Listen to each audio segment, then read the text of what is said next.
just like that, it's time for our weekly roundup of all the things Lady just ain't gonna do this week. Number 1, act like we finna stop wearing masks on planes and in airports. Y'all, I don't even know really what to say here except, what? But wait, before I get into the story, because it gets even more interesting, this week a federal judge in Florida ruled that mask mandates on planes and other modes of public transportation were unconstitutional. In her ruling, Judge Catherine Kimball Mizell ruled that the CDC, which is the Center for Disease Control and Prevention, had exceeded its authority and engaged in improper rulemaking. So, when the decision was made, don't y'all know the airplanes that were already in the sky started making announcements from the cockpits?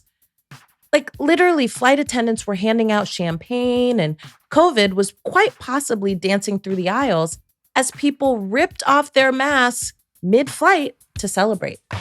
Now, again, I'm going to reiterate this, not because I'm scolding you, I'm not, but because there's a lot of misinformation out there, and also a lot of this, like, my body, my choice type logic, which has become a very interesting ideological underpinning in the public health world. But I am going to reiterate this because I want you to be safe. The pandemic is not over. People are still dying of COVID-19, especially those who are unvaccinated and who have pre-existing health conditions. Now, when you are around a lot of people, for your safety and for the safety of the people you come home to, wear a mask. It's really not that big of a deal. Masks are incredibly effective against the spread of COVID-19, especially the N95 mask. Wearing an N95 mask properly can provide you with up to 25 hours of protection from transmission of the Rona. Now, I told y'all to wait for it because actually Delta Airlines turning into the white folks version of Soul Plane was not the story. The story here is really about this judge who made the ruling. Now, this judge was appointed to a lifetime seat on the federal district courts by none other than the Orange Devil himself. Judge Mizell is 35 years old. She was appointed to the court at 33 years old in 2020. She graduated from law school in 2012, worked for the Department of Justice and for a private firm. That's it. She's a member of the Federalist Society, which basically is a conservative right-wing organization that advocates for the originalist interpretation of the United States Constitution. She clerked for the Supreme Court Justice Clarence Thomas, and the American Bar Association said she was unqualified for the position during her Senate confirmation hearings because she hadn't actually been practicing law for long enough. Since being admitted to the bar, she's not tried one case, civil or criminal. She was opposed by civil rights groups based on her extreme views and her attempts to roll back protections for groups who are being discriminated against. Yeah, she was the writer of the brief rescinding Title IX guidance on transgender students. She wanted to add a citizenship question to the United States Census. She filed a brief arguing that businesses have a right to discriminate against LGBT customers. And, amongst other things, she has said that Supreme Court Justice Clarence Thomas is the greatest living American. What? This is who you're taking guidance from about whether or not masks should be worn in public on public transportation? Honey, not me. You're on your own with that one. Shit. Wowzers. Okay, let's get into more of what Lady loves this week, though. Number 1, Lady loves that Ed Buck was sentenced to 30 years in prison for drugging and killing gay Black men. So in all the hoopla of last week, Lady forgot to bring you the news that Ed Buck, the wealthy donor and philanthropist in LA County who was drugging Black gay men with so much drugs that it was killing them, he was sentenced to 30 years in prison. Y'all might recall that we had the Crusader for Justice Jasmine Canick on this illustrious show talking about the trial for Buck and what was at stake. Buck was convicted on 9 counts, including having a drug house, distributing methamphetamines, and enticing men to travel for prostitution. Now, the bigger story here was that gay men were disappearing and nobody gave a shit about it.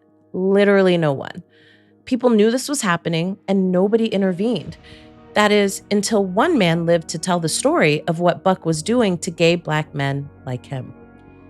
Lady encourages all of you to re-listen to that episode with our fierce sister Jasmine so that you can understand the magnitude of this conviction and the implications of the sentencing. Other things that Lady loves this week is Van Lathan, honey, exposing New York Mag writer for being shady as fuck. I mean, really, we probably need to just stop talking about this dude altogether, but one thing about Lady is this. Lady never, ever, ever forgets. So, look, 2 weeks ago now, we ran down all the tea on the New York Magazine and that foul-ass story they ran on BLM, and then tried to slander Lady and throw her face all up in the shit as if I had anything to do with it, which I did not. I told you in the Roundup last week that I think BLM got some talking to do. And in the meantime, I got some talking to do of my own about this writer, the magazine, and their agenda. I'm gonna keep looking because that's who I am and that's what I'm about. But Van Lathan and Rachel Lindsay had this writer on their podcast, Higher Learning. Now, if you don't listen to the podcast, you really should because it's quite good. But in case you don't have time to listen to the entire thing, start at around minute 16 where they introduce Sean Campbell, the writer trying to build a career on gossip and insinuations. Now, it's actually quite fascinating. He says he was recruited to write the story by the new editor-in-chief of The Cut. Now, Sis used to be over at Teen Vogue after Elaine Welteroth moved on. He then goes on to say a whole lot of nothing about his accusations. Now, y'all know how I feel on this whole thing. I have been public and very clear about my critiques and also my differences with the organization and some of its approaches. So don't take this as I'm caping for BLM. Actually, I'm caping for niggas who tell the truth, and this nigga ain't telling the truth. Case in point, when you head to about minute 44 of the podcast, Van asked him directly why he included me in the story, knowing that I've not been in any type of leadership in the organization for at least 5 years. His answer basically amounts to how I must have known about it because how would I not have known, but he also claims that he's not making any claims that I'm involved. Okay, honey. Now, it's really quite fascinating, and I do encourage you to listen to it for yourself and draw your own conclusions. And when you do, I would like you to consider the implications of the things he's saying in the podcast. What does it mean when someone attempts to build a career off of exposing social justice organizations for their mishaps, their failures, and their disagreements? What does it mean when we put stuff out into the world with no real credibility besides somebody's opinion and call it fact? And in a world where so many of us are not actually taught to be media literate, what are the implications of stories like this on people's perceptions of this movement? What are stories like this intended to do, and are they having their desired effects? You make the call. What I do know is this. I am highly suspicious of any outlet or writer who calls themselves a journalist that recruits a new, relatively inexperienced and unfamiliar writer to talk about a movement that has been building and growing for the better part of a decade without him. Highly qualified and critical journalists are actually available for this assignment, and they understand it. Jelani Cobb, we've had him on this show. Aaron Haynes from the 19th, who used to be with the Associated Press, AP. Aaron has been covering this movement from the beginning, and we have had her on this show. Wesley Lowry, Aaron Morrison, Brittany Cooper, Jason Johnson, Darnell Moore, Joy Reid. There's so many people who could be covering this movement. We've had quite a few of these folks on our show. It's not hard to reach out and touch somebody who has the range, honey, to write about the levels and layers of social change efforts. Someone who understands social change and organizing with some background. Now, again, listen for yourself and you be the judge. Does he have the range and does he understand the assignment? Anywho, honey, Van Lathan, shout out to you, my friend, for diving right the fuck in. The people deserve the news, the actual news, aka facts and receipts, and we appreciate you, as always, for bringing it to us unfiltered. Other things that Lady loves this week. Porch dwelling. This week, Lady had some visitors in her new home, and wow, it was more lovely than I could have even imagined. For the last few weeks, Lady has been nesting, getting set up with all the things, cooking meals in the new crib, and literally just doing grown-up things. I've had to get some help with home projects, and that's when I realized I'm a whole-ass homeowner now. I've been a renter for about 22 years. 22 years I've been paying somebody else's mortgage. Bish. Yet another reason these fucking stories were so ridiculous. I was like, what is y'all talking about with $1 million houses? I'm renting a house in West Oakland where the landlord is cheap with the fixes, if you catch my drift. Anywho, I am the landlord now, my own landlord. And when you own your own stuff, you think about agency differently. Your decisions are set up different and they hit different too. Now, my sis Dory slid through and we had a lovely meal out on the town. One of my besties, Rashad Robinson, who we have also had on this show, well, Rashad's brother and his wife and their kids came out to spend some time with me this week.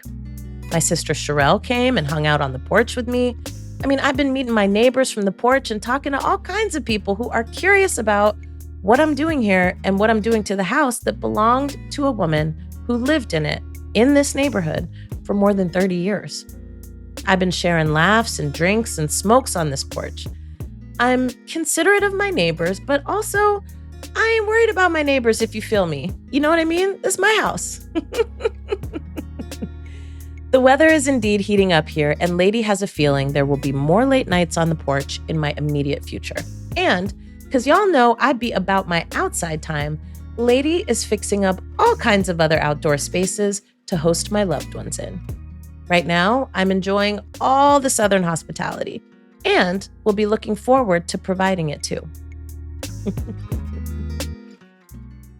Okay, y'all. Welcome back to Ladies Love Notes, where we give you all of the real about being newly single and dating in your 40s. Now, sometimes I wonder if we should just call this segment Ladies' Trials and Tribulations. But no, we not finna claim that energy. We finna claim the energy of abundance and passion up in this piece, because that's really what we want. But in the meantime, while we're claiming all of that, in today's installment of Love Notes, we want to talk about the period between relationships that Lady affectionately refers to as the danger zone. Okay, hear me out.